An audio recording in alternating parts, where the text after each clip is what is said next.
Are you ready? Activate. Sequence start. 10, 9, 8, 7, 6, 5, 4, 3, 2, 1, ignition.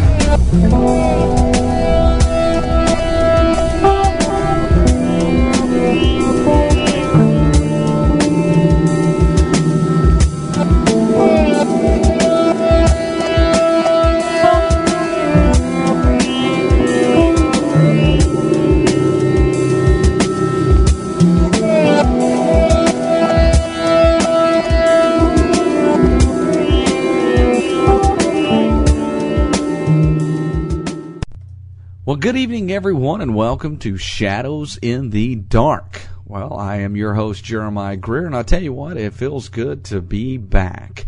And I do want to take a few moments to apologize for the cancellation and the rebroadcast that we've done here lately. I tell you, I had a horrible cold, which has resulted in coughing fits that are just awful. I still have the cough. You can probably hear a little bit of the cold still in my voice. But you know what? I figured we'd give it a shot tonight. Steve was kind enough, our guest tonight, Steve St. Clair, was kind enough to reschedule, so I didn't want to have to reschedule again. And we're going to try to get back on track. But yes, it is going to be our guest tonight. We're going to be talking about talking with Steve St. Clair about his research into his family and what exactly he has come up with. We're going to talk about the Templars, the Roslyn Chapel, a lot of great stuff. Good way to come back, I think. Really good way. But we usually do the news. And I didn't gather any news stories this time around because I felt there was a few things that we needed to make sure to get out there. Of course, if you've been tuning into the show for a while, we're going through a lot of changes. Additions to Shadows in the Dark and all that we're involved with, which of course now is really technically Shadows Media that all this falls under. But we wanted to, let everybody know where everything stands, what's happening, what the status of it all is. So I'm sure many of you are, wondering that. First off, I'm sure you've realized kind of the websites fell a little behind, not too bad, but a little behind. We are getting ready to really start focusing on that. The good thing is here in, next week, I think it is, I have 2.5 more days at my regular job, in which then I will be focusing on all of this full time. Now that's going to make a huge difference. The website will stay up to date. We'll continually have all the shows up, archives up, whole 9 yards. It'll give me the opportunity to get all the past archives up, all that good stuff everybody's been waiting for. So I'm really looking forward to it. One of the other things, of course, is Mysteries Magazine. We are very, very close to getting going to press with that. We have had a few bugs come up, and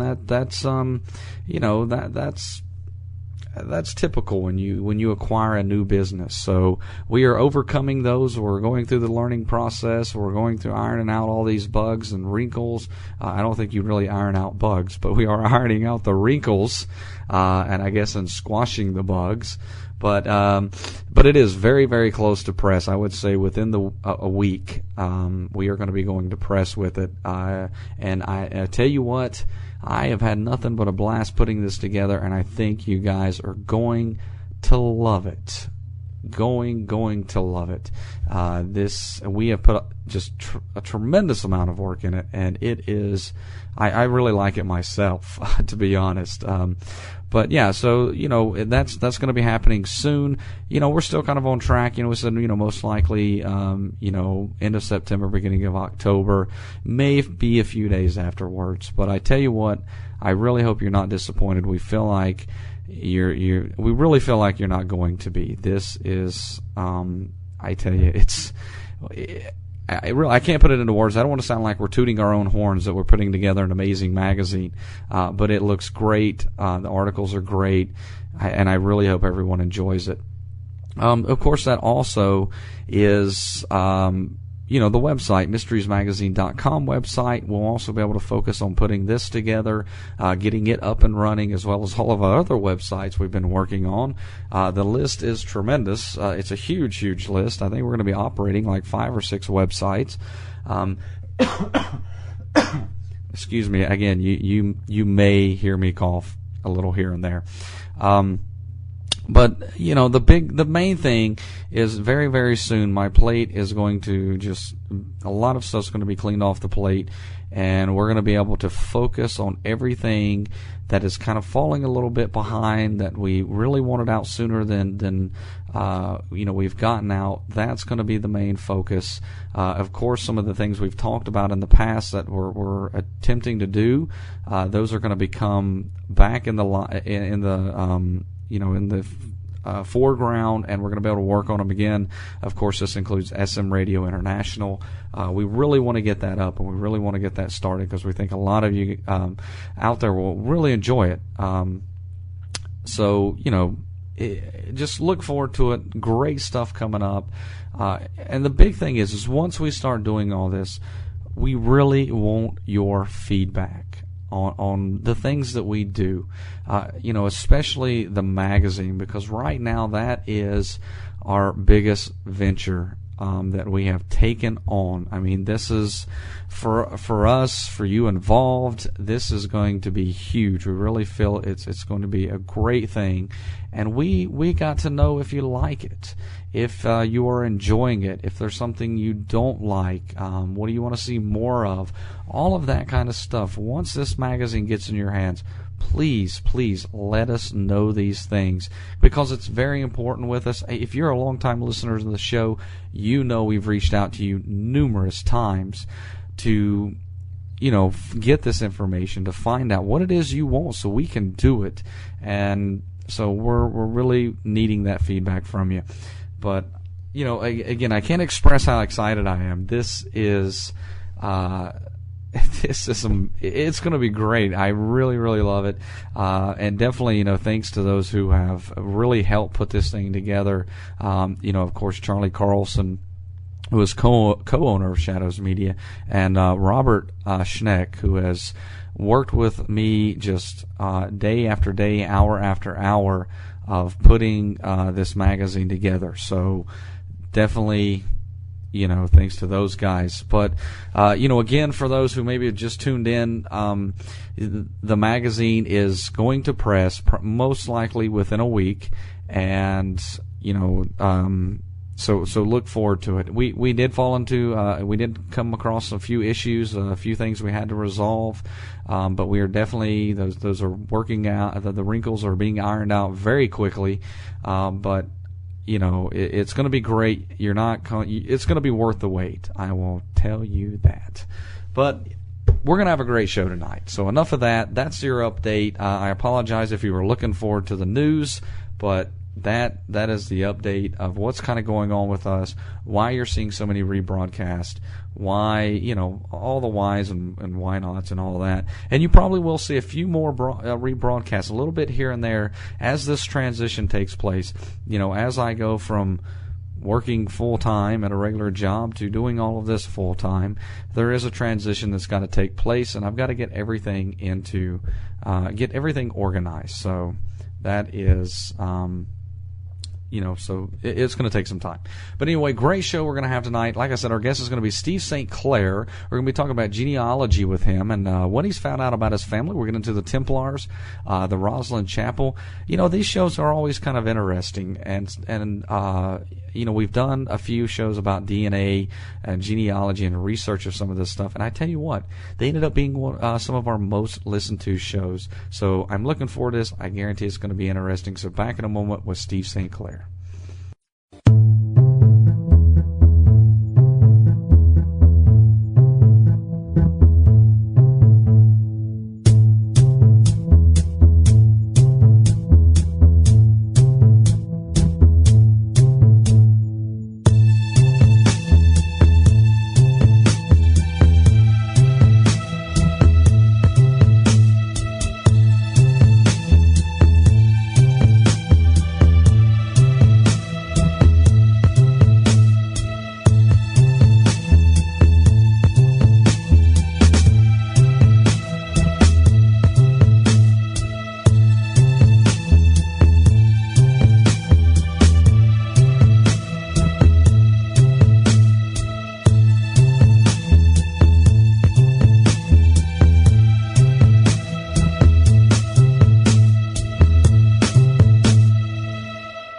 Visit www.shadowsinthedarkradio.com today to sign up for our free newsletter, join as a member of our forum, or browse our online store where you can find books, CDs, and DVDs, like a signed copy of The President's Vampire by Robert Damon Schneck, or the complete works of Dr. Gary Frick for only $20. That's 4 books signed by Dr. Frick that carry a great message.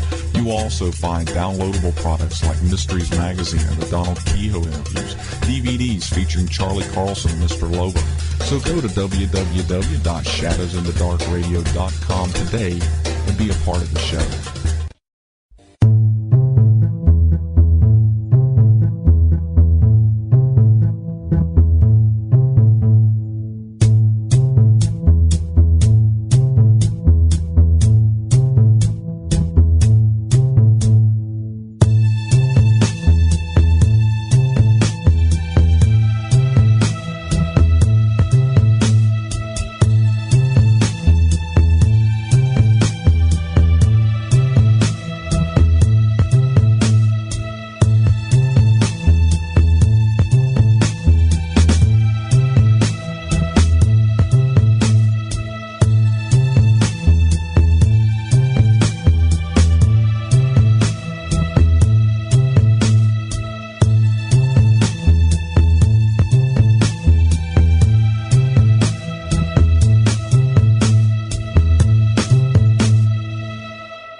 Steve St. Clair is a successful advertising professional who developed an interest in genealogy 8 years ago.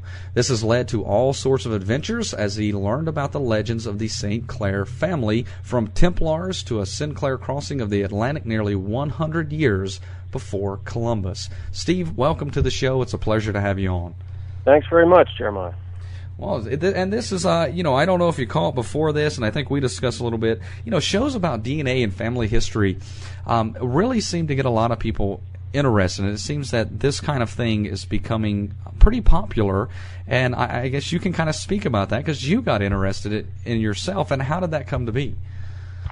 I was trying to do my genealogy just before 9/11, and when 9/11 happened, I live right outside New York, and I saw a lot of it happening from the Hill in New Jersey, and like many people, that was a crystallizing event. And for me, I just decided that's it. I'm going to get to the bottom of the stories of our family and my own personal genealogy. So I got stuck in about the 1800s on my tracing of paper documents. Mm-hmm. Turns out Virginia in the Civil War, there were a lot of courthouses burned, a lot of records disappeared. So I convinced a friend of mine to take a DNA test, and I took it, and we matched. He had a pretty good paper trail already, so that got me back to the 1600s, and I realized, wow, this could help everyone in our family. So I offered it through the magic of the internet, chat groups and stuff like that, to members of our family, and since then we've tested about 150 people worldwide, St. Clairs around the world. Wow. And in that process, and through those years, I read a lot of the history. It's funny, I was thinking about your show earlier today and how I would frame a lot of this, and it's odd to find out how little you know about your true family history. Mm-hmm. Even a family as well recorded as the St. Clairs. We've got documents going back to 1036 and stories well before that. And I grew up thinking, listening to my grandfather say, well, we're related to some guy in the French and Indian Wars. We're from France. Turns out we're not related to Arthur St. Clair at all. That's who he was talking about, even though he didn't know it. We're related a little, but not that closely. And that's a whole other thing. Through all of that, I got involved, and the project morphed into something much more than just a genealogy project. I realized that by combining DNA results and data with other stories, like in other documents and other legends, I could actually learn a great deal and be able to support or refute a lot of these legends and stories. And I've made some people very happy in our family, and others are kind of pissed off at me right now. Yeah, it's been a fun journey. Excuse me, one. I better not laugh too much. That seems to kick off the coughing there. But All right, we'll keep it serious. No, we don't have to. But and I guess too, thinking about those who got into genealogy years ago, and you mentioned, kind of putting this out on the internet. Has technology, things like the internet, made it a little easier for you to locate some of this information? It's remarkable. I can't imagine how people did it before, and I really admire those folks for their tenacity, because now it's so available. You do a good Google search, you're there. Problem with that is you get a lot of bad information, but it has made it incredibly accessible. And I'll give you an example. When we started this DNA project, I don't know how many people were out there doing DNA, but it wasn't many. Now Family Tree DNA, which is our testing lab, has tested well over 500,000 people worldwide. And as that database grows, your knowledge grows, because you can find out which families you match and which you don't, and start to formulate theories as to why you match them. And we'll get into that in a little bit. I've got some very interesting and very odd families are matching ours. So, now we've got someone.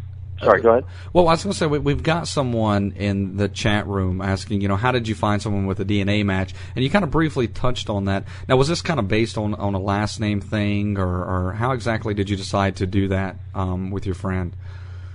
Well, he had the same last name, and I knew through participating in a couple of chat groups online, a couple of Yahoo groups and things like that, I figured out, okay, that basically when I get stuck on something, rather than sit there stuck, I decide, okay, there's a hole in front of me. Now what I'm going to do is I'm going to jump over the hole, and I'm going to look for every single record of every member of my family, anyone with that name during that time period on the east coast of North America. And that's what I did. And I went out and got every record I could get my hands on, every bit of research. And I found a name. The name was Lula. First name Lula, a female. And I'm like, boy, that sounds familiar. So I called my mother. She checked with a very old aunt of ours, and she said, nah. Or she thought, nah, I've never heard the name Lula. Then she went to check with this very old aunt, and sure enough, this woman was in our family. She had married into it. And that got me pretty far back. That got me back to the 1820s. So by just digging around and finding other people with the same name, which you can find, and by doing, you must, however, do your documents research. There's no, DNA alone is not a silver bullet, and a lot of people, me included, set out into the DNA world thinking, okay, now I'm going to get all the way back and to the 1200s, and I'll know everything. But in fact, what you get back is a string of 25 or 37 numbers, and then you got to have something to compare it to. Luckily, and the reason we chose this testing lab, Family Tree DNA, they have a lot of other people, and they have some databases with which you can compare numbers to other people. So you start to form some theories that way, and especially you very quickly find other. Well, static there. Sorry. You very quickly find other folks who are matching your numbers, right? And you might find family members. Boy, we're getting some static. Sorry about that. Oh, that's fine. You might find family members who are not matching your numbers. Mm-hmm. And see, people get frustrated by that, but I look at that as an opportunity. You can learn from who you match, and you can learn a great deal from who you don't match, right, who you thought you would. So it's a long process, and your audience members who are thinking about it should not expect to find a silver bullet. But along the way, you're going to find some really happy surprises. I'll tell you one. The Family Tree DNA project allows you, it also puts up emails of those who you're matching. I'm talking totally different family names. And I match about 200 or 300, 400 people with different names. But you got to understand that family surnames have only been around since about the year 1100. Mm-hmm. DNA's been around since, the beginning. Right. So you will find that, and we have the two kinds of names, there's, at least in Western Europe. There's a place name, which was derived from where you lived, and there was your occupation. If your last name is Cooper, it means you have an ancestor who made barrels. Mm-hmm. Just a fact. And right, if your last name was Tinkler, then you have a silversmith in your background somewhere. So you can have two completely different DNA types who have the same last name, either by living on the same land at about the time they took their last name, or having the same job in completely different geographies. And that's what adds both confusion and interest to the whole project. Anyway, I got an email from this guy one time named McQuiston. His last name was McQuiston, and he was asking me, he's like, "Are you part of the Earldom lineage?" And I wrote him back, we're trying to figure that out, trying to understand all that. And he said, "Well, it's interesting because there's a legend in our family that an Earl of Caithness, the St. Clair Earl of Caithness, impregnated a McQuiston female." And I said to him flat out, I said, "Well, now you have a second piece of data to support that story." And it's that doesn't necessarily prove it, because there's a couple other possibilities. But boy, when you've got DNA plus a story, or DNA plus actual written documents, you could go to court with that one. I mean, that's as solid as it gets. The problem is, as you go further back in time, you run out of stories, and you run out of written documents, and you run out of all sorts of other data to compare it with. But it's still interesting, and we're actually exploring right now a recent archaeological dig back in Ergolding, Bavaria, Germany. We're keeping our eye on that because we have some close matches with some bones that were pulled out of the ground and dated to 670 AD. Wow. And we have and they tested. It's very unique to test old bones with family tree DNA, but these guys did it, and sure enough, we have a couple very close matches to these guys. So. Wow. Now, what you kind of mentioned about, that surnames weren't always around. What do you do in that case when you don't have surnames to go by? Well, you have lots of other things, migration patterns. I'll tell you how my project worked. I got back to about 1600, and I'm as skeptical as they come. I love the stories of our family. I want to believe them, but I'd like a little more evidence. So I tend to remain skeptical and continue the hunt for evidence. So once again, I'm faced with a hole, and I just decide I'm going to jump over this hole in the 16 and 1500s, because everyone in our family, even the ones who say they all go back to our ancient ancestor Rollo, who conquered Normandy in 9/11, they don't. I'm sorry, nobody has the documents to prove that. It's just the chances of you really having rock solid documents back that far are slim to none, and I err towards the none argument. Okay. So what I did then is said, all right, well, you know what, I'm faced with this hole. Here's what I'm going to do. I'm going to go all the way back to Africa, and I'm going to look at how our different lineages, I should explain, we have 5 to 7 different, what I call lineages in the St. Clair family that don't relate, some of them for as long ago as 30,000 years, yet they still have the name St. Clair. And you can't dismiss that. A lot of people are like, oh, well, they made up the name at some point in history, or they're part of an illegitimacy. Well, not necessarily. They may have every right to have that name.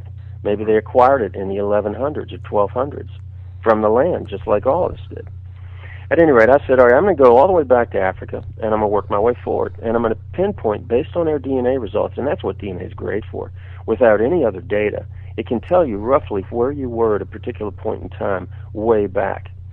Now, when you get into the period of about, around the time of William the Conqueror, then it's less certain because people were mixing up. Before that, people were pretty much moving as tribes, not exclusively. There were some people doing business and moving around that way, not as tribes, but pretty much people migrated in large tribal patterns. And you can pinpoint those based on archaeology, artistic techniques, other things like plants and things like that things that they ate and archaeologists have discovered, and carvings on stone and other things you can compare the data with. So I know that, for instance, my group, what I call the Atlantic Modal Haplogroup, the R1b group in our family, I know where we were in the Ice Age, 18,000 years ago. Wow. And I know that based on the work that other people have done and the way that I'm able to compare our DNA to that work. Those guys are doing the heavy lifting. I'm just lucky enough to have that data to compare with. So I know, and this is where it gets really fun. We have this other lineage in our family, and this name will probably be familiar to some folks. His name is Niven Sinclair. Very famous in our family. He's done incredible research on the Templars, on the Prince Henry St. Clair story, and we'll get into all that. But Niven has an unusual result, and about 5 other people in our family have that. And now Niven and I relate. I think we probably share an ancestor about probably 1,800 years ago, not that long ago, from a DNA perspective anyway. Uh-huh. But Niven's result showed an odd number on one part of the strand of DNA. Mine shows 24, his shows 25. Well, based on some research that a lot of other scientists have done, I'm able to say that Niven's people were probably in Jerusalem or the surrounding areas around 70 AD. Or they met up with the diaspora out of Jerusalem in 70 AD. They either met up with them in Italy or somewhere in Spain, and then they traveled north into the Baltic region, or France, where they acquired the name St. Clair. And I can say that with almost absolute certainty, without any other documents to back it up. But then this curious other thing happened. I noticed that Niven had a name that he was matching outside of our family, and the name was Vernier. Well, the Verniers are very famous in northern Italy. I'm like, oh, that's interesting, because if these guys, his ancestors, were leaving Jerusalem, migrating west, 70 AD, northern Italy, makes sense. Maybe somehow they adopted a Vernier, or there was an illegitimacy or something. Because he matches the Vernier family. Exactly. They share the same blood. They have an ancestor in common. Yeah. And that's where this gets really interesting. And that ties into the whole Prince Henry St. Clair story that you'll see on the website as well. Now, this is it's got to be exciting researching this and finding these stories, and because I would say a lot of people really don't know their family history back to a certain point, and probably just a few decades or so. Yeah. That's very true. Yeah, and getting into hundreds and thousands of years of your family history, I mean that is that's got to be something, a number of things, proud to know, and bring a sense of pride, especially when you, I guess it can be both ways. You'll find the ones who've done great things, and some who may have done terrible things too. So yeah. So I found a couple horse thieves in my genealogy trail. So hey, well, that makes two of us. Yeah. I grew up in Virginia, so I had to make a living too. Yeah. Well, I'm in North Carolina. That's where most of my family have lived for as long as I know, and I've always been told that. Basically, we come from the McGregor clan out of Scotland, and they were horse thieves. And basically, they had the choice either be hanged or go to America. So fortunately, they had some sense. All right, they had a good survival instinct. Exactly. Now, if I'm not mistaken, Jeremiah, that's a Western Scottish name. I couldn't tell you. McGregor family is a very interesting family in the Western Isles. And that area, and this is where, just reading a lot about DNA over the years, I've learned, that area is a very interesting DNA study going on in the Western Isles, because it had a lot, it could be that you would show the early Pictish DNA traits, and your family might have been there forever. Not forever, but way back with the Picts and the Druids. Or it could be that you would show the classic Norse signatures, because they invaded down the west coast and settled in the Isles as well. It also could be that you would show the classic Roman Legion DNA, because they've shown up in the Western Isles. Not as much, but they've shown up there. So it is so much fun to get it. To your point, it's a never-ending source of interest and study. Well, on that, definitely it is sparking the interest of the chat room, and I've got some questions noted down here, and I want to get to them because it's kind of a little bit of what you've been talking about already. Now, one kind of interesting, and this, to the best you can describe it, we have, and you'll probably get a kick out of some of these chat room names. Hermit the Frog in our chat room was wanting to know, if you could give a description of your coat of arms, as he's always been fascinated by coat of arms, and wanted to know what your coat of arms for your family looks like. Well, we have an interesting story there. Coats of arms are granted by, I forget the name of the group in England and Scotland, but we have an interesting symbol. It's called the engraved cross. And I actually have a cast pulled out of Roslyn Chapel, which shows, I have several of them on my walls in my home office here, and it shows an angel holding this shield with the engraved cross on it. And no one's quite sure what it means, frankly. It's got these odd pointed cross on it. And it's also found on the exterior of Roslyn Chapel. And but the coats of arms, there are several others as well. There's one that shows a ship with oars in the water. Some people believe that goes back to Prince Henry's voyage to North America before Columbus. But coats of arms, by law, if they're granted by the Lord Lion, that's who it is. If they're granted by the Lord Lion, they have to be different for each group or part of the family to whom they're granted. Mm-hmm. So there's typically, if it's a real coat of arms, there's not just one coat of arms for a family. Right. I've got one on the wall that I somehow found. I think I was at Busch Gardens when I was a kid, and right, yeah. You take that thing and they print out your coat of arms. Ours has a rooster on it at the top, which supposedly stands for Clair. And there are some stories that the name St. Clair comes from San Clair or something like that, a clear sound, like such as a rooster in the morning and stuff like that. But actually, it's the name of a place, and the history of that place is well known. But so that's the coat of arms story. It's all over the map, and there's no one coat of arms. The one that is consistent, though, is this engrailed cross, which is a field of black with a field of white with a black engrailed cross. Very simple. Now, I'm going to put a couple of these questions together here in just one because they kind of deal with the same. And we had Crystal in our chat room asking about, what kind of cost could you expect by doing the DNA test? And when you were talking about the bones that you did the samples of, what was the process to be able to do that? Did you have to get permission to dig the bones up? How did you come across them? Well, that wasn't my work. That's the work of an archaeology team over in Bavaria, Germany. Mm-hmm. And if you Google the phrase Ergolding, Ergolding, or if you just go look at stclairresearch.com, in the news section, I've got a link to that research where I sort of evaluate what went on.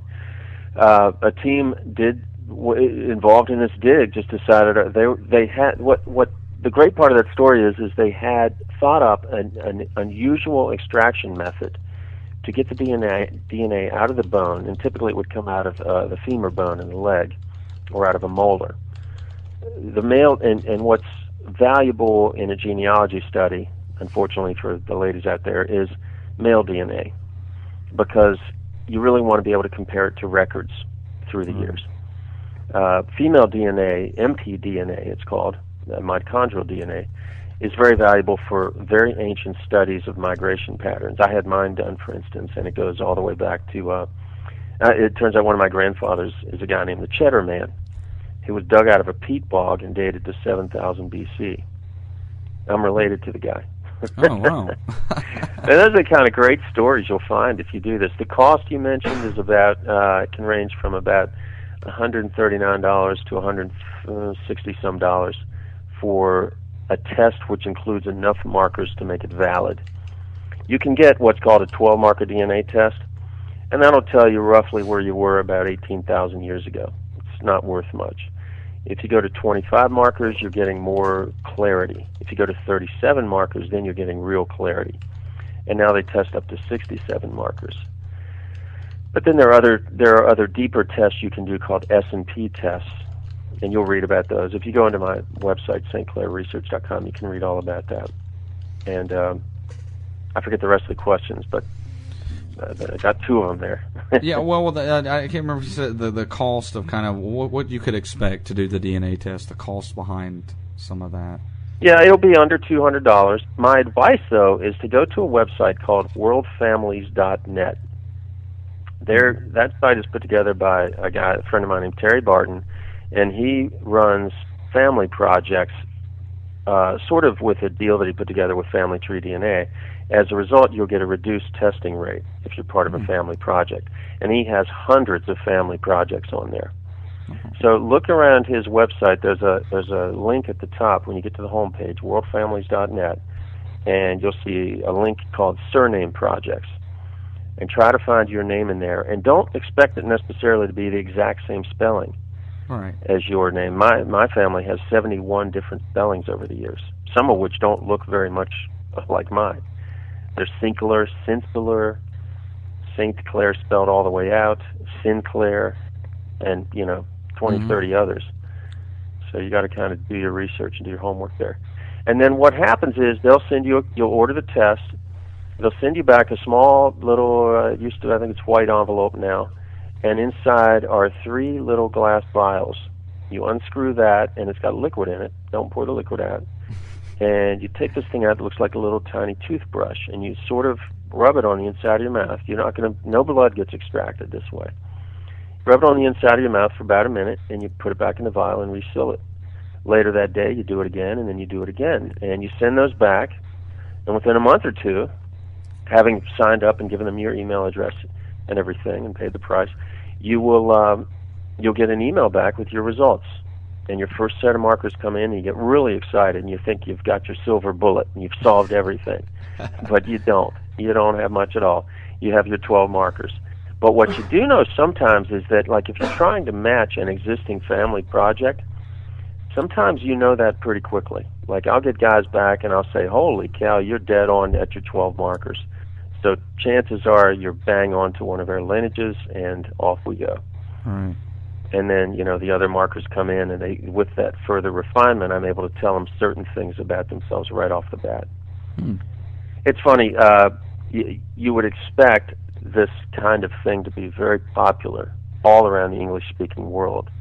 But I've learned over the years that the people most interested in these tests are those of us who left the motherland of England or Scotland or France, but particularly England and Scotland, during those great years of the 17 and 1800s when we were either forced off our land or we were part of the colonies, or our ancestors were here chasing dreams and money and riches, or growing tobacco like my ancestor. Right. And those are the people most interested. One of my goals with my project is to test more people over in the UK. They don't seem as interested at all. I think they know where they come from, and they're just very certain of it. That's enough for them, So. Now, I've got another question from Moonchild in our chat room. In regards to looking up your surname on, was it worldfamilies.org? Is that correct? Worldfamilies.net, yeah. Oh, worldfamilies.net. She's asking kind of how close of a match of her name does she need to find? Well, if you're close at all, it's worth taking the test, because once you take the test, they're going to send you back a page. You'll have your own page on their website. It's private. It's password protected. You'll go in and you'll see some links. And by the way, this is all explained. If you go to stclairresearch.com, down the left-hand side, you'll see a link called Methodology. It's a long page. There's a lot of content I put on this page, this website. But it shows you what your page looks like when it comes back. It shows you all the things you can do on it. It's quite a bit. One of the things you can do is you can click a thing and see your actual numbers, the actual results. From this page also you can join something called ysearch.org, which will compare your results to other testing labs, people in other testing labs, just in case. And then another thing you can do is say, okay, show me my surname matches, or show me my matches. Show me who else out in the world I match. Right. And you'll click that, and you'll be amazed, because you'll get all sorts of different names, and you might recognize some. Like I did. I got involved. I started noticing some odd names in our matches among our members, and I realized, holy cow, this is possibly a very much overlooked resource. So I sat down and made a database. We had at this time about 120 members. I sat down and started to put all these names of every participant, and there were thousands. I put them into a database. And then I went out and I started searching for odd records. I searched the Templar trial records. You'll see where I'm going with this. Mm-hmm. But I searched the Templar trial records. I searched through books like Holy Blood, Holy Grail. I'll admit it, I even read through Dan Brown's book and pulled out every name out of that. And then I ran all these through through that database, and I found some really interesting matches. Let me read you a couple here. Yeah. And this is back to answer that question. What can you expect? This is the kind of thing you can expect if you really press the data, really use the data, bend it, slice and dice it, and look for new ways to use it. Here's a name that we matched, Blanchford. Well, let me tell you who Blanchford was in the Templar names. Bertrand de Blanchford, 4th Grand Master, Knights Templar. We matched a name, Payne, P-A-Y-N-E, and several of our members matched this name. So in other words, we share an ancestor with the people whose current name, some of the people whose current name is P-A-Y-N-E. Mm-hmm. Well, I started thinking about that, and I'm like, well, wait a minute, that's not that far off. P-A-Y-E-N. Hugh de Payen was the first Grand Master of the Knights Templars. Huh. We match the name Molay, M-O-L-A-Y.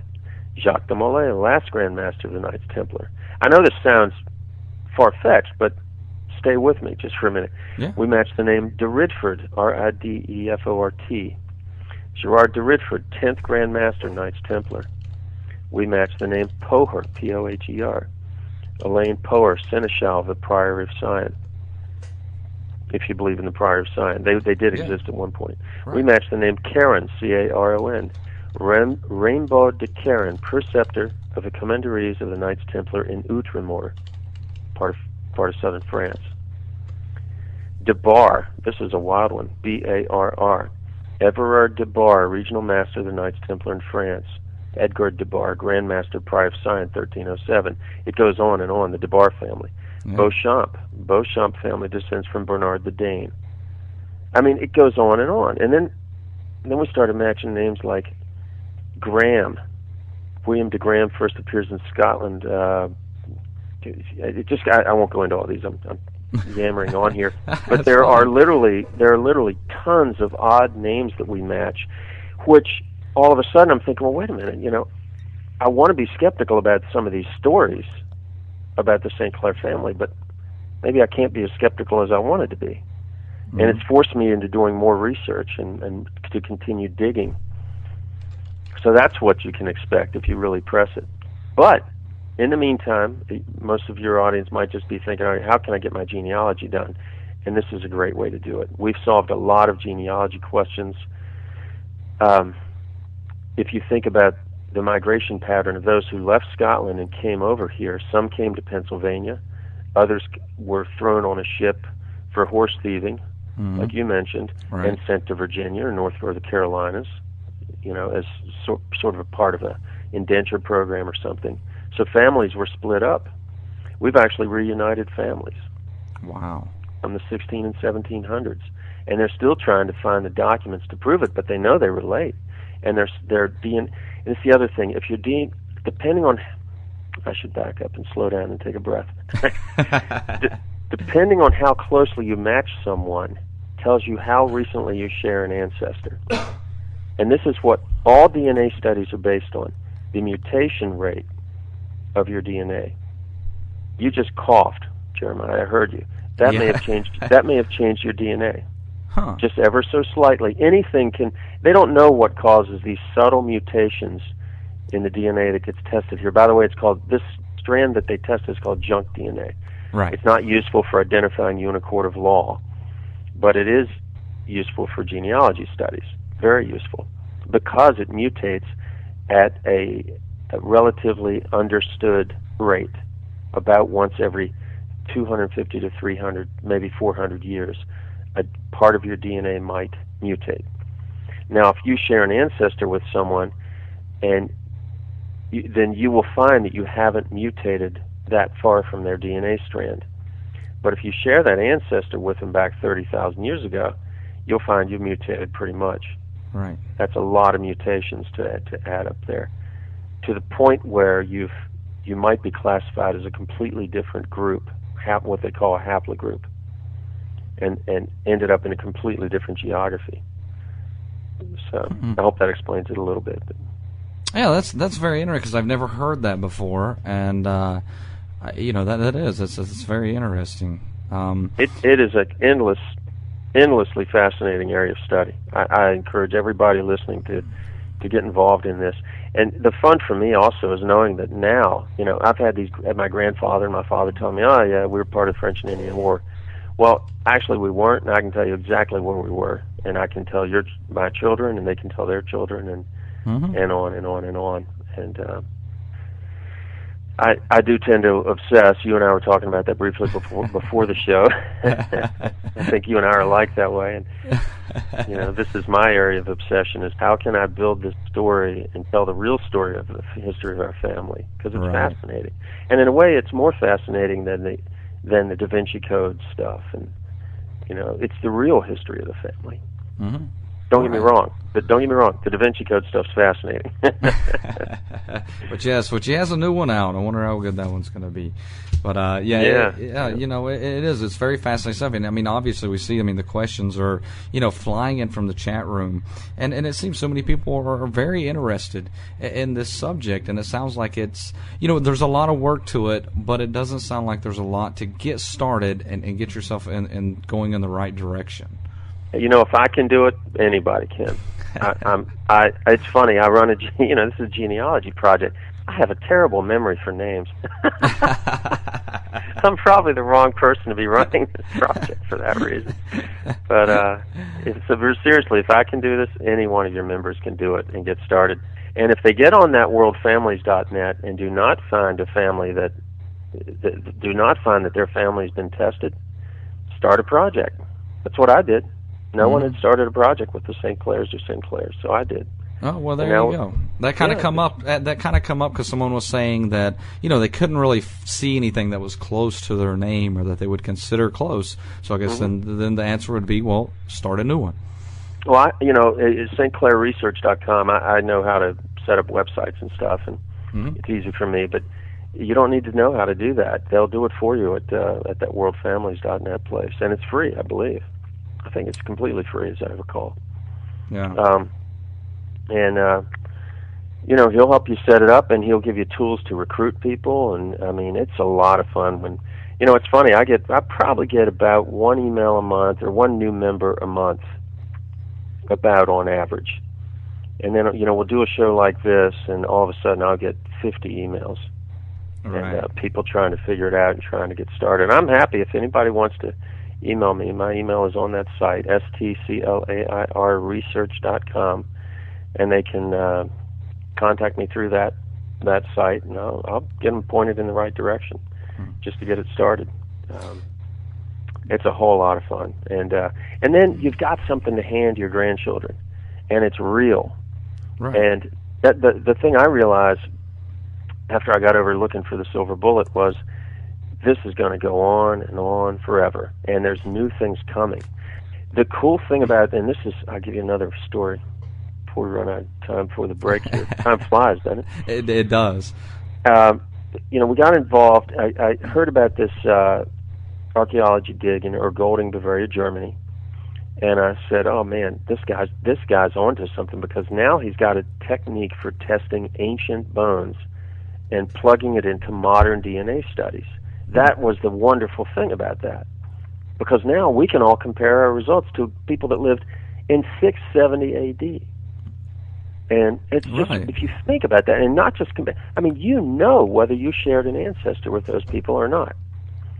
And so I'm realizing, well, wait a minute, if I can apply that technique to the ancient bones in Scotland, if I get permission from certain folks, and, your mind starts to wander down to Rosslyn Chapel and, up north to Orkney and those areas, it's like, holy cow, if we can get a real archaeology dig going over there, test some of these bones, then we know exactly where we all fit into the earldom lineage that they talk about in the Da Vinci Code and all these other things. And, a lot of families out there, I believe, will find what I found, which is your family has a really interesting history. It's just been forgotten.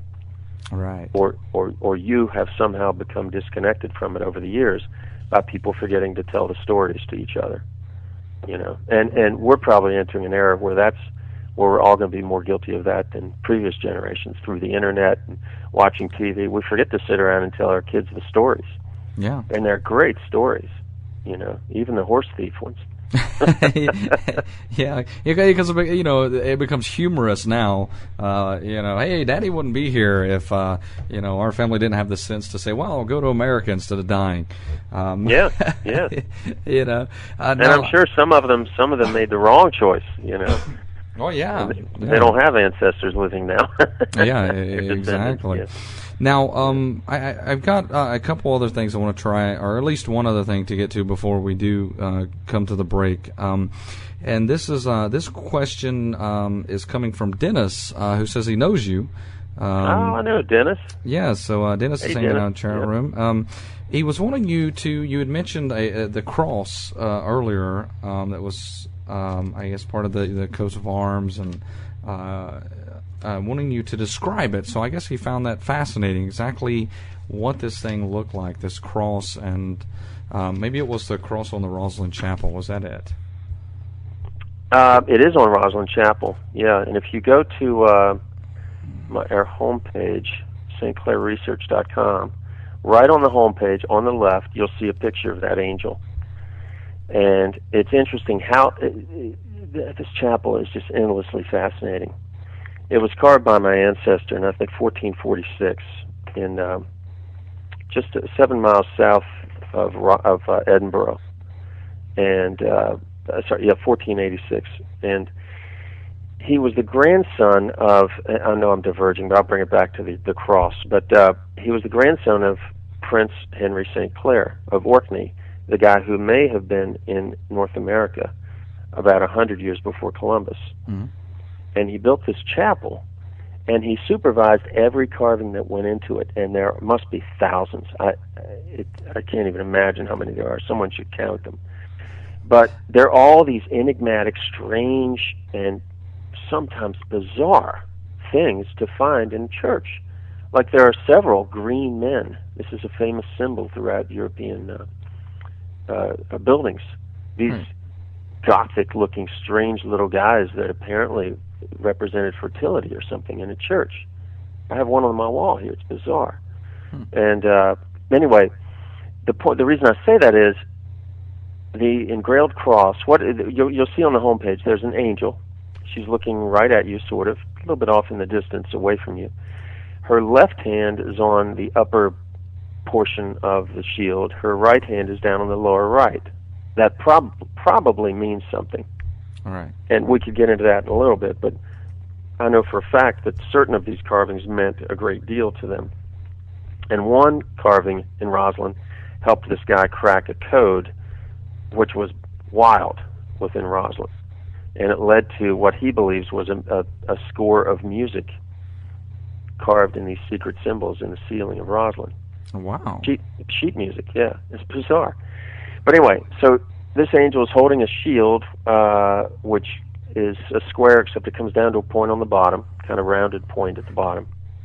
And it's a cross, except it has these points going across the actual horizontal and vertical, so it forms a scallop shape. That's the best way I can describe it. And it's got about 4 or 5 points on each horizontal and vertical portion. Now, I'll tell you something about that too.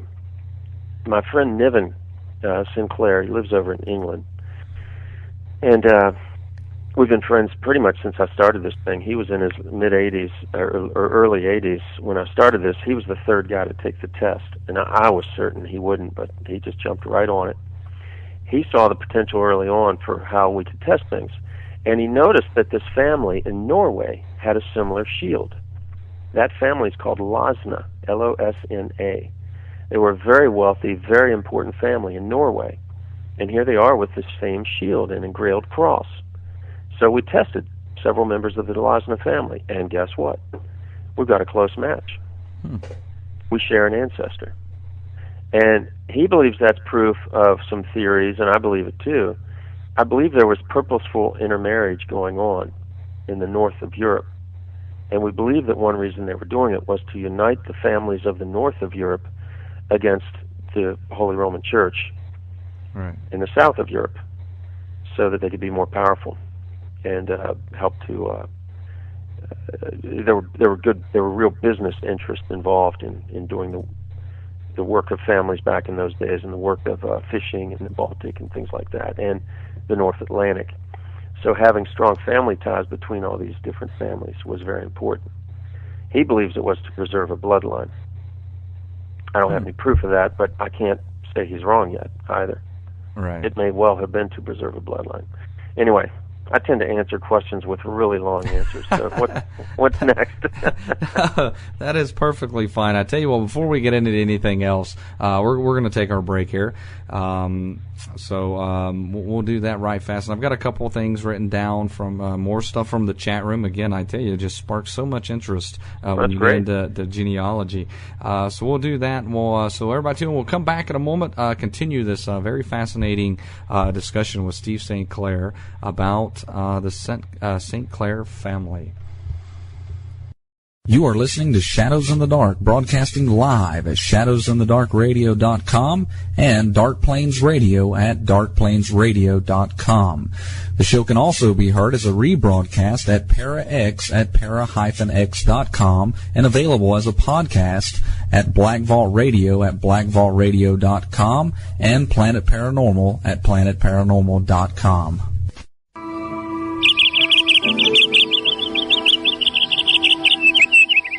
Have you been wondering what gift to get that special person in your life?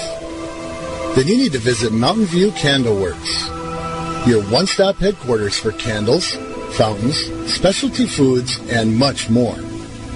Just visit www.mountainviewcandleworks.com. We make your candles with Mountain Care.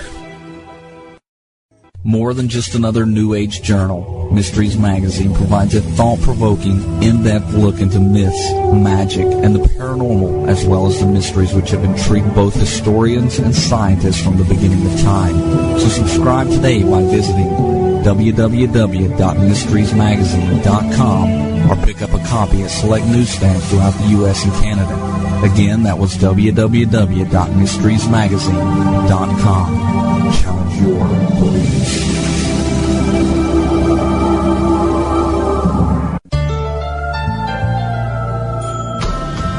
Are you wondering if the path that you've chosen is the right one for you? Or would you like to see a glimpse of what the future may hold? Tarot may be able to help you understand better the path that you're on. The cards don't lie, nor do they lead you astray, as they're a vehicle for messages from God, angels, and guides. Have your cards read for you by world-renowned tarot card master Scotty Roberts. To schedule a private reading with Scotty, visit www.tarotbyscotty.com today and find out what the cards may hold for you. Hello everybody, this is Mr. G from the World Paranormal Society and from Haunt the Hunters on DarkPlainsRadio.com. I would like to tell you about a website. It's called TreasureForAllUSA.com, where I got everything from knickknacks to complete DVR systems.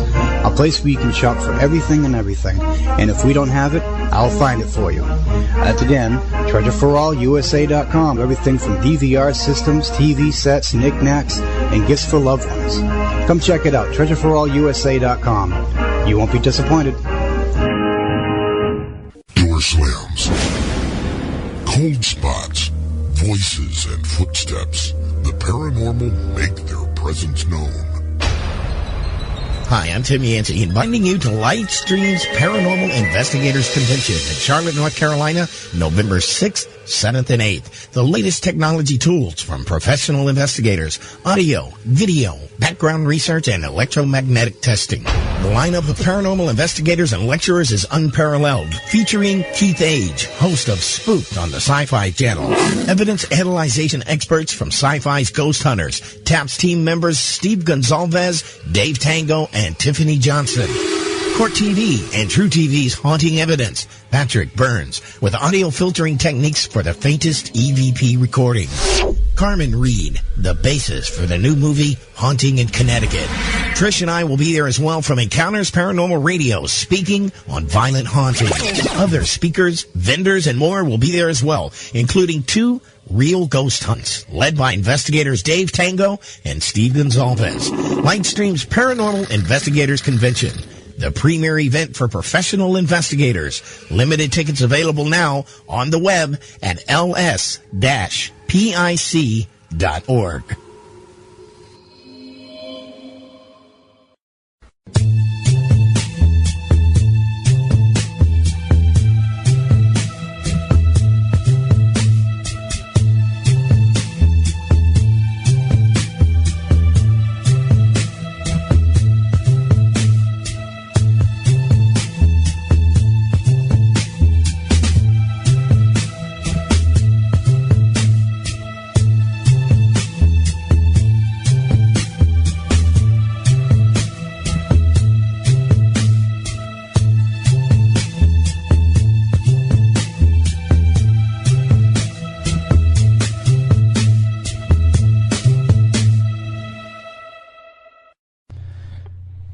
Well, tonight we are talking with Steve St. Clair about genealogy and the interesting stories he has found about his family. But 1 second before we get to that, I want to let everybody know, I'm sure you heard some of those wacky songs that we just played. That was from one of our past guests, Lionel Fanthorpe.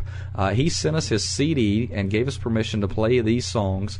A lot of fun they are. If you want to check that out, it's called The Weird World of Lionel Fanthorpe and John Downs and the Amphibians from Outer Space.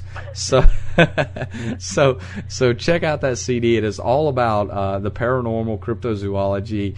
I have listened to this over. My kids love it. It's a great CD to play with your kids. To let your kids tune in. A lot of fun. But do check that out. Just do a search of his name on our website. You will find the links to that. But I believe it's LionelFanthorpe.com, to be honest. Don't quote me on that. Well, Steve, sorry I had to take a minute there. He was so nice to send us that CD to play, and I tell you, it is a fun CD. Sounds great. But I tell you what, I lost my little note I had here. We had some things that some of the listeners were wanting a little bit more of. Here's one, and we were kind of talking a little bit about this as we went to the break and on the break about just some of the really mysterious stories that you dig up by doing genealogy and that you've dug up from your family name, St. Clair. And we had someone in the chat room ask about ghost stories. Does the St. Clair family have ghost stories, and did you dig some of these up by any chance? We certainly do. There are some, the St. Clair family's owned castles in Scotland and England and properties in Normandy and places like that. One of the more interesting is Roslin, and it is truly a strange place. There's apparently 2 or 3 ghost stories. If you watch the movie Da Vinci Code, they wind up in Roslin, at Roslin Chapel, and they walk in, and she recognizes the place, and they go down in this crypt. It doesn't really look like that once they're down in there. Of course, they switched over to a Hollywood set or something. But they come back out, and then they're standing at this other odd building. That odd building that they're standing at is just up the road from the chapel. It's called Roslin Castle, and it is haunted as it can be. It is definitely has a ghost. There's actually a ghost of a dog, apparently, that hangs out in 1 or 2 of the rooms. Oh, wow. And down lower there is a lower part in that castle. The castle itself, I don't know how many floors it has. Most of them are closed off now, but it's a very old building from the 1400s. The lower chambers are supposedly unbelievably haunted. And the good news is you can go rent it, stay there for a vacation, and experience it for yourself. Right, yeah. It is for rent through the Landmark Trust, and the next time I go, I plan to stay there and actually do some recording and such. Well, when you go, you'll have to come and tell us about it. You'll have to come back on the show. I would love to. In fact, maybe we can do a live thing from there as I'm screaming and hollering and running away. Yeah, we definitely want to play those recordings. Yeah. No, there's other stories as well, and it's those times, there were bloody times. There were some dirty deeds being done. There's one story, one of the castles, so that's Roslin, and it's about 7 miles south of Edinburgh. In the far northeastern coast of Scotland, way up there on the North Sea, is a place called Castle Gurnago Sinclair. In that castle, there was a guy named George, the Wicked Earl of Caithness, and he was mad at his son for some reason or other. I can't remember what it was. So he decided the way he would punish him would be to lock him in the dungeon, feed him nothing but salted beef, and give him no water. And he starved. He didn't starve to death, but he died of thirst, chained in the dungeon. His own son. So you can imagine how haunted that place is. Yeah. And I have a good friend who's been in both. He says he's not scared of the Roslin Castle, but he's terrified of being in Gurnago. He does not feel right being. I've not been up there, but this guy said he does not feel right being in Gurnago. It feels like a bad place. And there's other dark stories there as well, I'm sure. Yeah. So yeah, good stories. Better than my horse thieving recent ancestors. I have one recent ancestor in the 1920s who apparently shot a guy's nose off over a girl. Oh my gosh. Yeah, it's so much fun when you dig into this stuff. But anyway, more questions. Any others? Yeah, well, we definitely have some others and some other things to get into. But now I have to ask, why the nose? I wish I could have been there to see exactly what led to that. I'm not sure. Maybe the guy tried to turn away. I'm not sure. I don't understand that. Quit messing with my woman. I'm going to shoot your nose off. Exactly. I don't get. Yeah. Oh, that's pretty good. Now, one of the things before we went to the break, we were talking about excuse me, there was the carving at the Roslyn Chapel, and you were talking about the meaning of the hand placement, and mentioned that you kind of wanted to go a little bit into that. Mm-hmm. What is the meaning? There were some guys that. There's been a mystery around that chapel ceiling. That's just one of the mysteries of Roslyn Chapel, built in 1486. And there are so many. I could go into it and talk. We do a whole show about Roslyn, but right. These guys were trying to solve this. What were these symbols on the ceiling? And there are a lot of them. Odd symbols, and they're all within this little square-shaped decoration. Again, there's one of the pages on the website has a picture of it at stclairresearch.com. And then they saw this one angel. Now, at the top of many of the columns around Roslyn, there are angels. And this particular angel had she was holding a lute, which is a string instrument. Mm-hmm. She had her fingers positioned on a certain number of the strings. And this guy realized that's a key. And he looked up the ceiling, and it's like, oh my goodness, that angel is the key to the chord that is used to discern what these notes mean. He decided they were notes, and he turned it into what's called the Roslyn Motet. And if you go Google that, you'll find it. I think M-O-T-E-T, Roslyn Motet. And apparently they put out a CD. I've heard the music, and then there were all sorts of wild theories because they were going to do this live performance in Roslyn Chapel of the Roslyn Motet, and people were speculating, the crypt underneath Roslyn is going to open up, and William St. Clair is going to walk out. Just all this crazy stuff. Right. There is a crypt under there, by the way, more than one. And anyway, on and on we go with these stories. Well, that's great. That's the stories are this gives that sense of what you're going to find out if you dig into your family history. Yeah, absolutely. And it's not just you don't have to have a name that's been written about in the books. You will find incredible things. I'll give you another example. Yeah. In Westford, Massachusetts, and I've seen it, on a stone, there is a carving of a sword which is broken, and that sword is unmistakably European in its design. It's kind of etched into the stone. Now, other people claim, and I've seen bits and pieces of this, it's hard to discern the rest of it. The sword is unmistakable. It's there, and it's broken, which would signify one of two things, either death or a symbol of the Knights Templar. The broken sword is also a symbol of the Templars. That sword, by the way, points due north, which is interesting. If you look due north of Westford, Massachusetts, you'll find Montreal, which has lots of ties to the Templars as well, supposedly. At any rate, you go digging into these stories, and you find those things. Now, you might even have a listener in this audience right now who's going to match the name I'm about to tell you. Mm-hmm. Because holding that sword carved onto that stone is supposedly, and it's hard to see it, but is supposedly an effigy of a knight holding a shield with the symbol on it of Clan Gunn, G-U-N-N.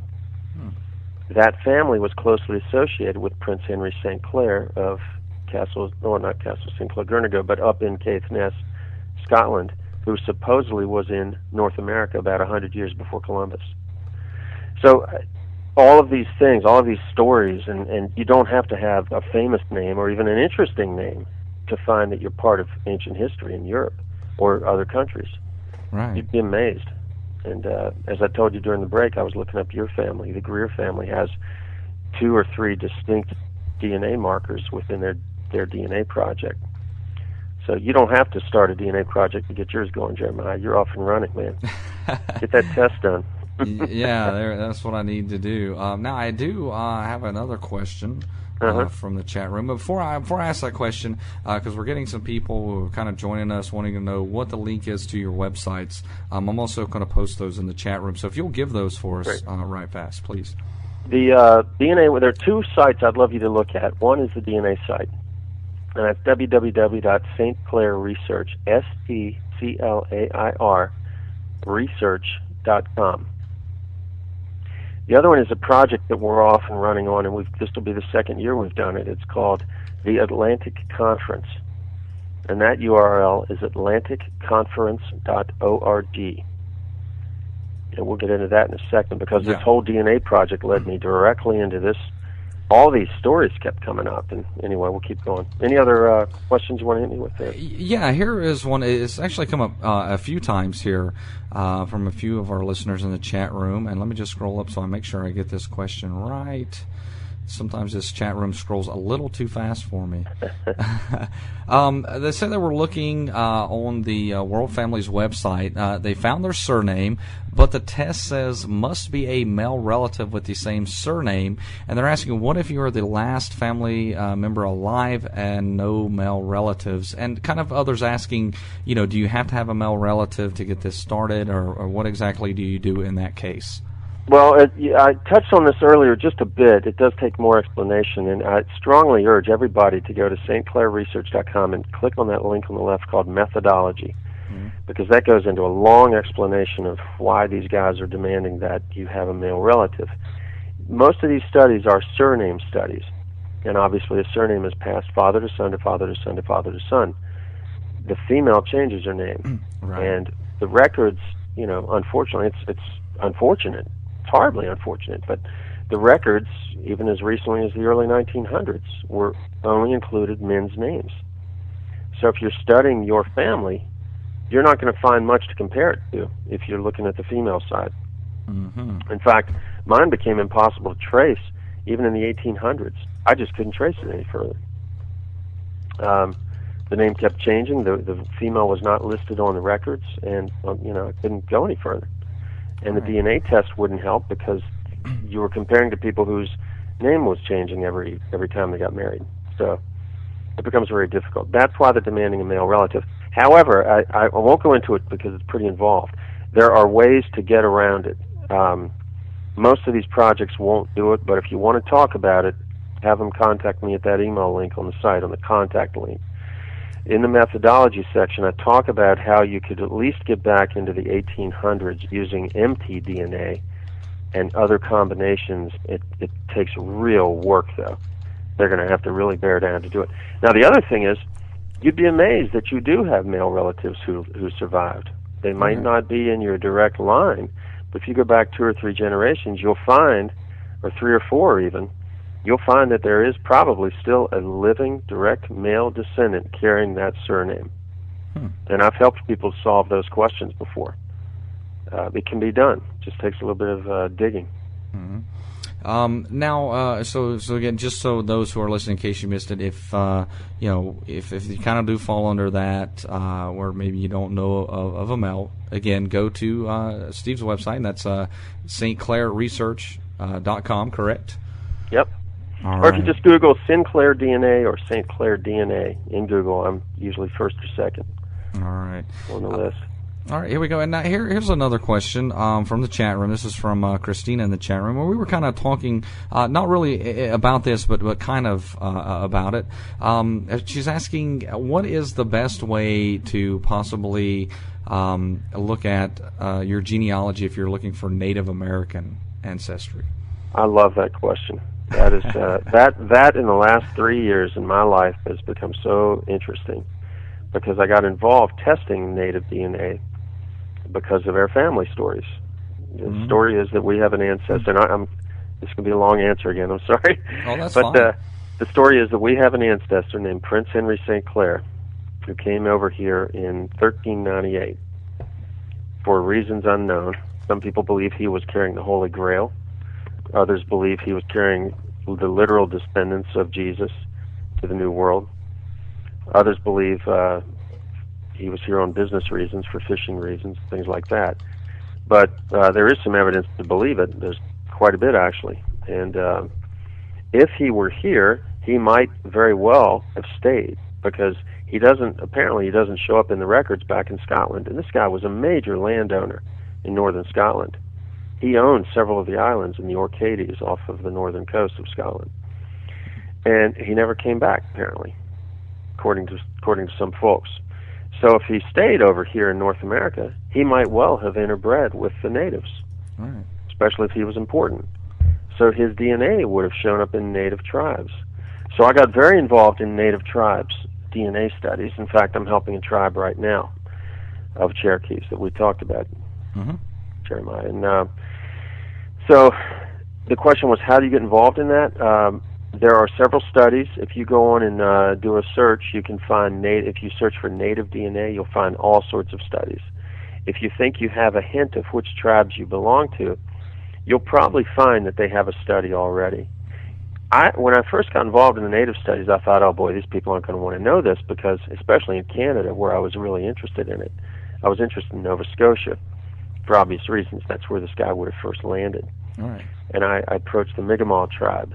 Some people call them the Micmacs, and started talking with them. They actually came to the first conference we had. I'll get into that conference in a little bit, but they're very interested in it, but they're somewhat afraid of it, because they have land. They own land, partly as a result of their claim of being First Nation. Right. Well, if their DNA shows up European, they got a little problem. And some of them will find that their DNA is European. So anyway, I would just recommend people go searching for the phrases that you're after. Native DNA, you'll find all sorts of things. There are certain studies that you'll find, I believe, going on through World Families. They tend to be surname projects, but Family Tree DNA actually has a couple native studies as well, and they're fascinating. We'll get into that in a bit, I hope, because it is a fascinating subject. They're not what they should be, most of them. Right. And it's hard to explain why, but I can go into it in a bit. Any other questions there? I don't have any from the chat room currently, but I can guarantee they will probably come through some more. Let's get into the Atlantic Conference a bit. I know you want to talk about questions. I know you want to talk about this, and my understanding, this is going to be a online conference. Well, it's where to begin? My DNA project and stuff got me involved in some odd things, and I got a call one day, and my friend Niven St. Clair said it's time to do a Prince Henry symposium again, to see if Prince Henry really came over here in 1398. And I said, guys, you know what? Because there were two of them on the phone with me. I said, we have beat that drum too much, and people are starting to think we're nut jobs with that story. We don't have as much evidence as we'd like. Let's back up and let's do a conference that's about early transatlantic contact, because there is tons of evidence that Columbus was not first. Right. And I had just recently seen, right before I had that call with those guys, I had seen a guy named Dennis Stanford on the National Geographic Channel, or one of those places, Discovery, something like that, talking about people possibly coming over here 30,000 years ago in canoes across the ice shelf. There was an ice age then, and he says they were basically fishing their way across on the ice shelf in canoes, and there's real evidence of it, extremely good evidence. So I looked at that, and I started digging around on the internet, and I found there's not just a few big people out there researching this, there are tons. So last year in August, up in Halifax, my family and a guy named Rick Osmond, Oopaloop Cafe, and a magazine called Ancient American, all put on this conference about early transatlantic contact. And we had some great speakers, and we had an unusual angle at this, because we also brought in native North Americans from the Mi'kmaq tribe and a bunch of other tribes up there. So now in the room we've got these folks with these rich verbal histories of early people coming across the Atlantic, and they have them. They have those stories. And we put them in the same room with hard scientists, guys who are studying stones and rocks and strange markings they're finding in North America. Really strange things being dug up over here. They're all in the room together, and it went great. So this year we decided to do it again, except you know what? Gas prices were a little high, and we just said we want this to be completely free. We want this word to get out, so we're going to put it online. And the URL is atlanticconference.org. atlanticconference.org. And it's taking place starting in the next couple of weeks. The presentations will go up online. And October 9th, 10th, and 11th, people will be able to sign in and actually chat with the speakers. And I'd love to get some of them on to meet you, Jeremiah. I know you'd be interested in these guys because they are doing some cool research, man. Yeah. I'll give you an example. This guy, Scott Wolter, was on the History Channel the other night. He'll be back on, I think, Saturday night with this show called Holy Grail in North America. Mm-hmm.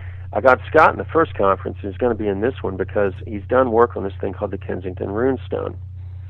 A runestone, by its name, Viking runes, but this was put there after the Vikings were pretty much done.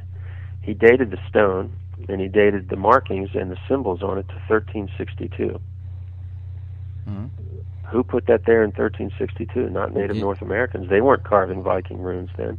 Yeah. It came from, he dated it through some symbols, and he matched up these unusual symbols on it to the island of Gotland. And the only real candidates are the Knights Templar. And I was floored when I read this and when I saw him present this at the Atlantic Conference. And it gets far more interesting than that. This symbol that he found, this unusual symbol, there are two. There's one called the dotted R rune, and then there's this other one called the hooked X rune. Now, the hooked X is bizarre. It's found on the Kensington Runestone in Kensington, Minnesota. It's found on the Spirit Pond Runestone in Maine. It's found on the Narragansett Runestone in Narragansett, Rhode Island. That's Rhode Island, I think.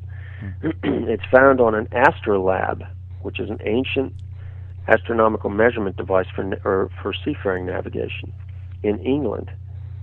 And, get ready for the drum roll, it's found in Roslyn Chapel. Ah. Now, it's found on the island of Gotland, where the Cistercians, including Bernard of Clairvaux, were living. And only those folks they were the only folks using that symbol at the time. So this is very good evidence that the Templars were in North America in 1362. And it's almost irrefutable. I was floored. He's speaking at the conference. A guy named Michael Thrasher, a native. Gunnar Thompson is a really interesting guy. I'm sure some of your guys have heard of Gunnar. Yeah. Gunnar, for the past 2 years, has been exploring corn carvings in Egypt. Because guess what? Columbus brought corn over to Europe, according to all the scientists. So what's it doing in Hatshepsut's tomb? Yeah. But there it is. He's found over 200 depictions of corn in the ancient world. Another guy who's speaking is Carl Johansson, and on the cover of his book is a very voluptuous Indian woman holding an ear of corn, and it's unmistakable. Zena Halpern is a researcher I'm very close to, and she's going to be presenting on a thing called the Goddess of Tanit, which was found on all sorts of ancient carvings in the Fertile Crescent of the Mediterranean, and in the New World, including New York State, some stones in New York State. Wow. It goes on and on. There's a guy, now back to the St. Clair's, a guy named Andre de Robelant, who's coming into the conference from Rome. He's doing research on Prince Henry St. Clair and the Zeno brothers, who were apparently Prince Henry's navigators on their way over here.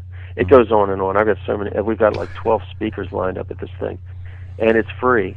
It's online. Folks will be able to sign in to atlanticconference.org and hear the presentations and then sign in later and actually participate live with the speakers on October 9th, 10th, and 11th. Coming up here and coming right up. Yeah, it is. It's right around the corner, and they say free. You can't beat that. Let me tell you one other guy. There's this really cool guy. I tried to get him in to speak last year. This year, he's definitely coming. His name is Dr. Evan Jones from Bristol, England. Hmm.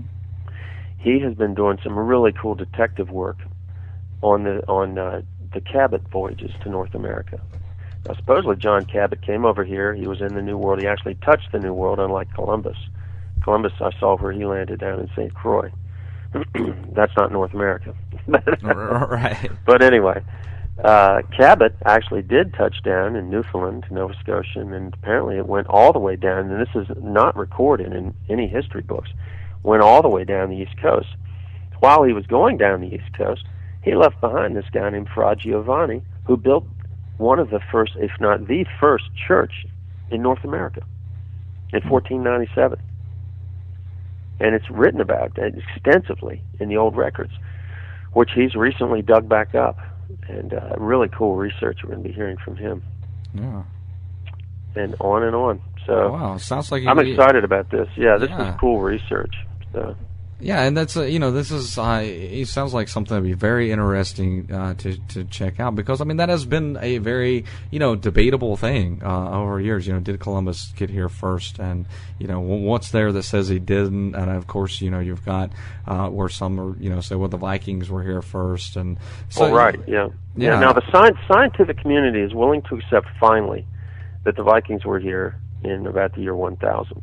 But here's what they say: they were here. They set up a fishing camp, and then they left. And they never came back. I got news for you. There's a lot of evidence that they stayed. And now, bringing it back to DNA, if they stayed long enough, we will find their DNA among native tribes. And I'm starting to find it. I've got native tribes that I'm working with that are not showing the kind of DNA that just came across the Bering Strait land bridge 10, 15,000 years ago. Right. They're showing absolutely distinctive European DNA, Hebrew DNA, and that gets really wild. Let me ask you a question. Mm-hmm. Have you heard of one of the lost tribes of Israel was supposedly the tribe of Dan, right? All right. Have you ever heard of a native tribe called the Mandan? The Mandan. They were up in the northwest. I can't say that I have. There was a researcher who came over here in the 1700s, and he somehow survived his mixing in with the tribes in the West, and he wrote about them, and he painted their pictures and such. And he described this tribe of the Mandan, how unusual it was that they had white skin and red hair, some of them. Oh. He couldn't figure that out. That's widely reported among native DNA, or rather native tribes. There's a tribe in and this is really fascinating. There's a tribe called the Narragansett Indians. I mentioned that stone up in, I think it's Rhode Island, called the Narragansett Runestone. This tribe has also been reported as having white skin and red hair. The Mi'kmaq of North America, of Canada, are described the same way. Mm-hmm. Some of them. So there's no other explanation for that. At a certain point, there's just no other way to explain it. But we're going to get into in the conference. We're going to be talking about Prince Madoc, who maybe came over from Ireland. We're talking about the Hebrew folks who maybe came over, and a bunch of other folks. So it's just, there's so much evidence, and I've actually seen it with my own eyes, some of it, and pulled it out of the ground, some of it. Right. The markings on some of these stones, Hebrew markings. There's a mark called the Tetragrammaton, which is this secret name of God in the Hebrew language, and it's written on stones in North America, dug out of archaeological sites. I'll tell you a couple other things. There are, in Roslyn Chapel, carvings of tobacco. The chapel was built in 1486. Columbus came in 1492. Right. And tobacco did not grow in England or Scotland. How did they depict tobacco? And corn, by the way. Right. And aloe, the aloe plant. And this is fascinating. There's a guy, great guy named Kelly, Dr. David H. Kelly, who's going to be presenting. And one of the things he might touch on is the fact that there are records of recent archaeological digs where these guys are writing down the fact that in a Greek ship in the year 400, they used the agave plant to help hold the beams together. Well, agave grows in the Southwest. Right. It does not grow in Europe. It didn't back then, at least. And so how does that show up in a Greek ship? They were here. They were in North America, without a doubt. Now, with so much, of evidence like this, why do you feel that the scientific community does have such a hard time, accepting these things and saying, well, Columbus wasn't here first? There are a couple reasons, actually, Jeremiah. It's part of it is, this is how they make their living, and then Right. But I have to give them credit. The academic community does careful research. They just do it very slowly. And part of their criticism of these theories is that the people who are doing it are guys like me who, I run an ad agency during the day and many nights as well, and I don't really have time to spend years and years at this and to do the research quite as carefully as I should. You'll hear a guy present at the conference named Dr. Benjamin Olshan, who's a big proponent. Now, he's from the academic world. He's extremely interested in this conference. He was in Halifax, and those of you who are interested on the Atlantic Conference website, there's a video which I'm selling at cost. I've only got like 5 of them left. But he presents in such a compelling way. The way he presents is awesome, and he's trying to convince people like me and the others doing this work to follow a certain practice, a certain scientific method to add credibility to the research. Because he says, obviously they were here. He's almost certain of it. He says there is really good evidence among certain people who are doing this research that they were here. Mm-hmm. Carl Johansson's a good example. This guy, he wrote a book, World Trade and Biological Exchanges, before 1492. So one reason the academic world's not accepting it is because, they're kind of stuck in their ways. The other is because the guys doing the research, in many cases, are being sloppy, and we need to be more careful. But it's coming, man. I'm telling you, it's going to happen. And I aim to be a big part of that just because I'm looking at the research, and it's incredible. And it needs to be accepted by the scientific community.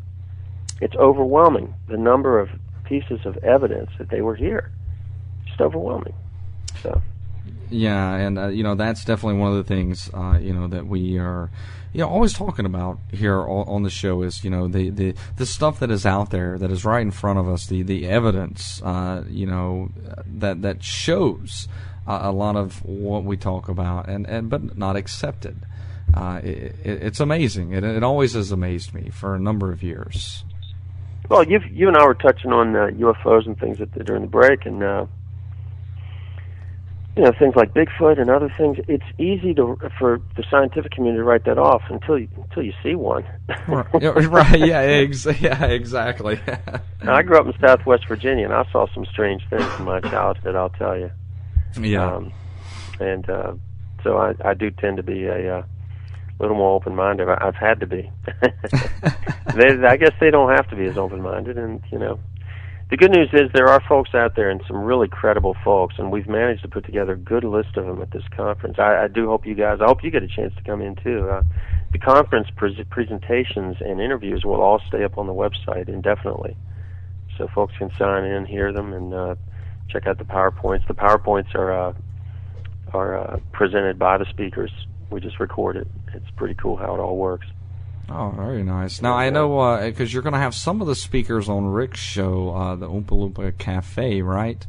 Yeah, they're actually there's some past shows with some of this. Last week, this guy Michael Thrasher, this native guy, was on there, and he's talking about the consistencies between ancient native practices among his tribe and the Masons' Masonic ritual. And it's incredible. They didn't just learn that in the 1700s. Supposedly, if you believe the academics, the Masons were invented in the 1700s in Scotland and England. Well, these native tribes have been practicing this stuff since before they can remember. All right. These particular practices, which relate directly to Masonic practices. He was telling me a couple today. They said you're forbidden to pass these on, Steve, but hunt you down and kill you or something like that. But no, but they do have to keep certain of these very secret. And but I tell you, some of the things that are coming out in this conference that the natives will be talking about will blow your mind. And some of the early stories, they actually claim that there were 3 waves of migration across the Atlantic. And they said the first one guy I was talking to said he believes the first one, his stories say, was about 400 to 600. And I asked him if he'd ever heard of Prince Madoc from Ireland, and he hadn't. But if you look at the dates, it looks like it might match up. All right. It's fascinating, the compelling connections between these stories, their traditions and Masonic traditions, their traditions and known early explorer stories. They all seem to match up. including the Prince Henry St. Clair story. So we'll see. In the meantime, it's an awful lot of fun poking around in these areas and trying to see what you can find out for yourself. Yeah. Now I got a couple of questions from the chat room that hopefully we can get in before we run out of time. But before we kind of switch gears here a little bit, again, that's October 9th, 10th, and 11th, correct? Yep. All right. And they can access it directly from the website, atlanticconference.org. All right, wonderful. I will definitely be checking it out. Great. Yes, I will have a lot of time on my hands here very soon, so that's right. Which is a good thing.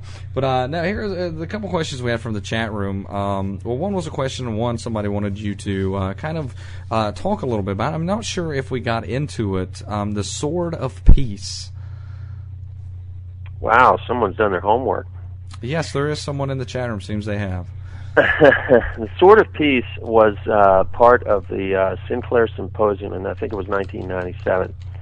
Niven Sinclair, who I've mentioned a couple times in this process of this interview, has done a lot to dig into and explore the early proofs of that story.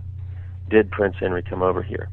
As a result of that, he got to know the native tribes up in Canada extremely well, and he invited them over to northern Scotland for what was called the Sinclair Symposium.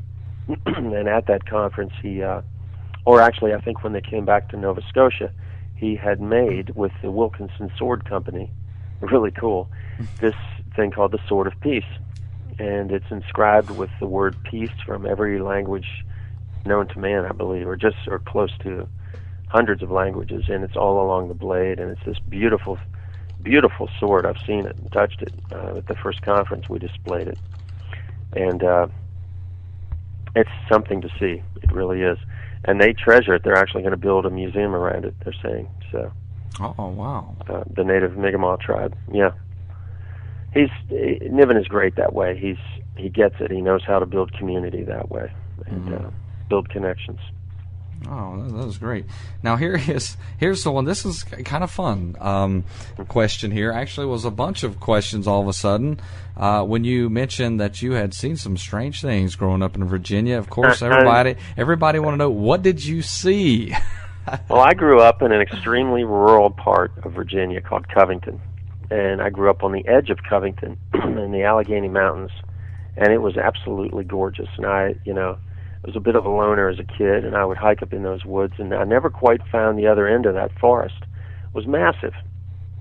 But there was this one part that creeped me out. I really was petrified there. I didn't want to be there. I'd kind of force myself into it, and then as it got dark, I'd run out of there as fast as I could. I'm talking 2 or 3 miles back into the woods in a huge, huge forest. Probably, I'm telling you, probably 60 miles to the other side of it. And one day I'm riding my bike along with my friend Rodney Baker, and I look down over this hill, across a river, up a cliff, and into a field, maybe almost half a mile away, probably a little less.